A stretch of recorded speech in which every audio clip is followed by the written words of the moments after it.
Setiap keluarga pasti menginginkan sebuah keharmonisan. Tidak ada pertengkaran dan penganiayaan. Tetapi yang dialami oleh keluarga Hilda berbeda. Pada minggu pagi, Ibu Hilda mengambil pakaian kotor yang akan dicuci.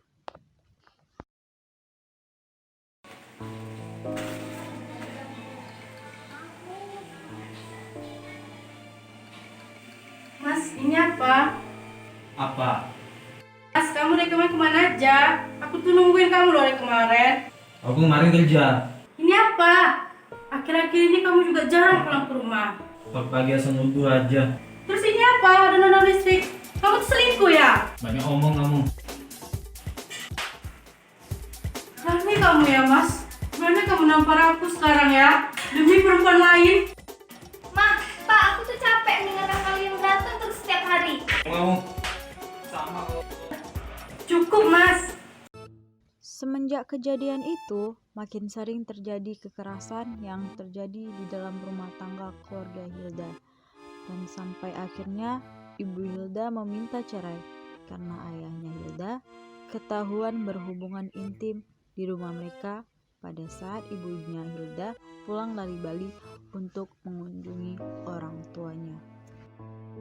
Mas, kamu kapan sih kayak aku dan cerai istri kamu yang buruk itu? Secepatnya. Astagfirullahaladzim, Mas. Ini siapa? Apa sih kau? Aku udah capek. Aku ingin cerai dari kamu.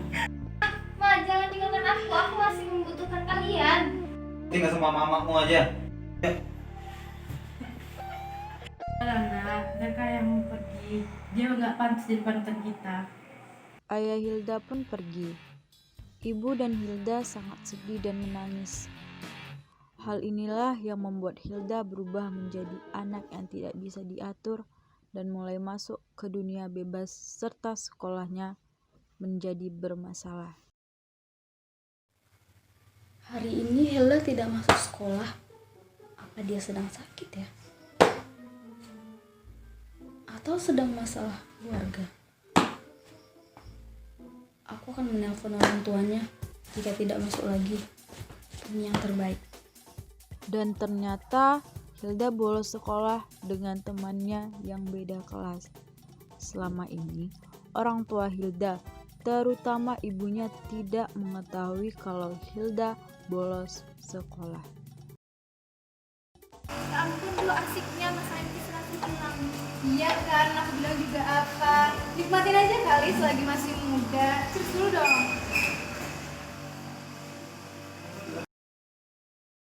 Aku tidak mungkin pulang deh dalam keadaan mabuk seperti ini.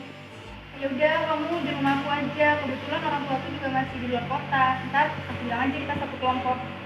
Oke lah, nanti sampai di rumah kamu aku nelfon. Oke. Di rumah Hilda, ibunya khawatir Hilda belum pulang dari semalam dan tidak ada kabar. Ketika Ibu Hilda akan menelpon Hilda, Hilda menelpon terlebih dahulu dan ibunya Hilda menelpon suaminya. Suaminya hanya tidak pulang ke rumah semenjak 2 hari yang lalu karena kejadian tersebut. Halo, Assalamualaikum, Mas. Mas, kemarin Hilda nggak pulang dari kemarin. Alah, paling main di rumah temannya. Udah gede kali. Kalau misalnya Hilda kenapa gimana? Udahlah, aku mau lanjut kerja lagi. Ya sudah, ketemu tempat biasa aja. Siang ini. Baik, Mas. Sampai di kafe, mereka membicarakan tentang Hilda dan mereka memutuskan untuk kembali seperti biasa. Namun, kekerasan itu tetap sering terjadi. Tidak ada perubahan. Sampai di rumah, ibunya menelpon Hilda namun tidak diangkat. Dan terakhir kalinya telepon ibunya baru diangkat. Kenapa kamu nggak ngabarin Mama, Nak? Iya Bu, Hilda ada tugas kelompok di rumahnya Vivin dan Hilda sampai harus nginap karena besok harus dikumpulkan. Udah, Mama tunggu di rumah ya. Ayah dan ibunya kembali tinggal bersama, namun sama sekali tidak berubah. Ayah masih sering pergi sama selingkuhannya dan sering berantem dan sering juga terjadi kekerasan lagi. Sedangkan Hilda yang di dalam kamar mendengarkan percekcokan mereka yang membuat Hilda makin frustasi. Selama 4 hari kejadian itu, Hilda selalu berangkat sekolah namun ternyata tidak ke sekolah. Dan seperti biasa, paginya Hilda berangkat sekolah, namun Hilda tidak masuk sekolah dan Bu Guru langsung menyenguk ke rumah Hilda. Assalamualaikum. Waalaikumsalam. Loh, Bu Guru, silakan masuk, Bu. Iya Bu, terima kasih. Ada apa ya, Bu? Kok Ibu tiba-tiba datang ke sini? Begini Bu, Hilda sudah 3 hari tidak masuk sekolah. Apa dia sedang sakit? Apa, Bu? Dia nggak sekolah. Dia sekolah kok, Bu. Serius Bu, apa Ibu tidak mengetahuinya? Tidak sama sekali, Bu. Dia pamit sama saya untuk ke sekolah. Tapi kemarin dia izin untuk kerja kelompok. Terus sampai sekarang dia belum pulang, Bu. Mana ya anak saya, Bu? Apa Ibu tahu dia menginap di rumah siapa? Tenang dulu ya Bu, nanti kita cari sama-sama anak Ibu. Dia izin sama saya mau ke rumah Vivin, Bu. Ibu tahu dia? Astagfirullah Bu, dia tidak sekelas dengan Hilda. Mana mungkin kerja kelompok? Seharusnya Ibu tahu dia berteman dengan siapa. Kalau sudah begini, bagaimana Bu? Iya, Bu, saya minta maaf. Karena keluarga kami juga nggak harmonis, Bu, agak renggang. Karena juga suami saya tinggal di sini hanya untuk biar Hilda nggak sedih. Saya merasakan Hilda berubah, Bu. Mungkin inilah penyebabnya Hilda berubah, Bu. Sekarang coba Ibu telepon Hilda. Ya, Bu, saya akan mencoba untuk menelponnya.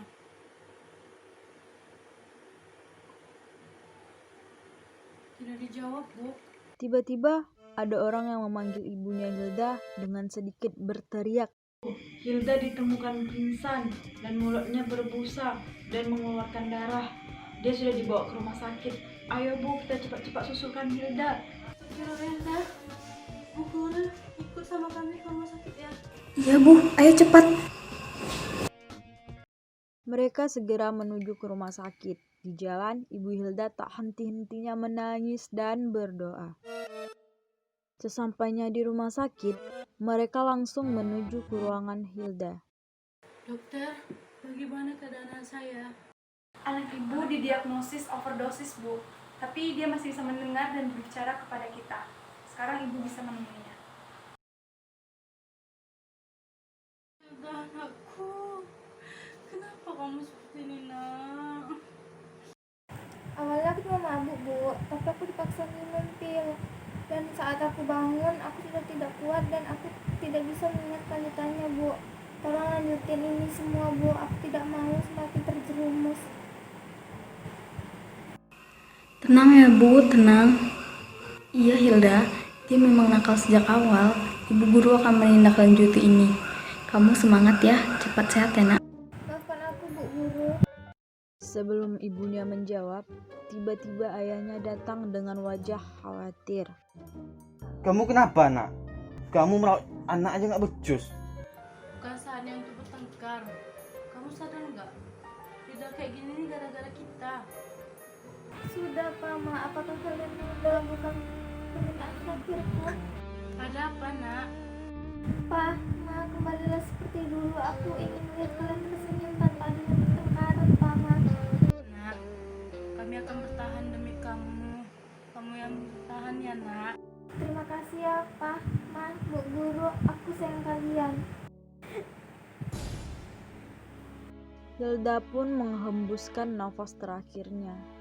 Ayah ibu Hilda kembali menjalin keluarga yang harmonis. Setelah beberapa tahun, Vivin dinyatakan bebas. Walau awalnya dia tidak diterima di lingkungannya, tapi karena dia berubah dan ikut di kegiatan sosial, dia diterima lagi dan terbuka. Dia sudah mengikuti ujian paket walau di sel. Alhamdulillah ia lulus dan dia sekarang kuliah di Universitas Negeri Semarang.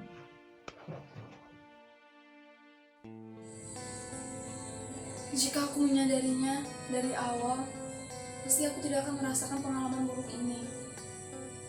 Dan Hilda menjadi korban karenaku. Semoga dia tenang di sana.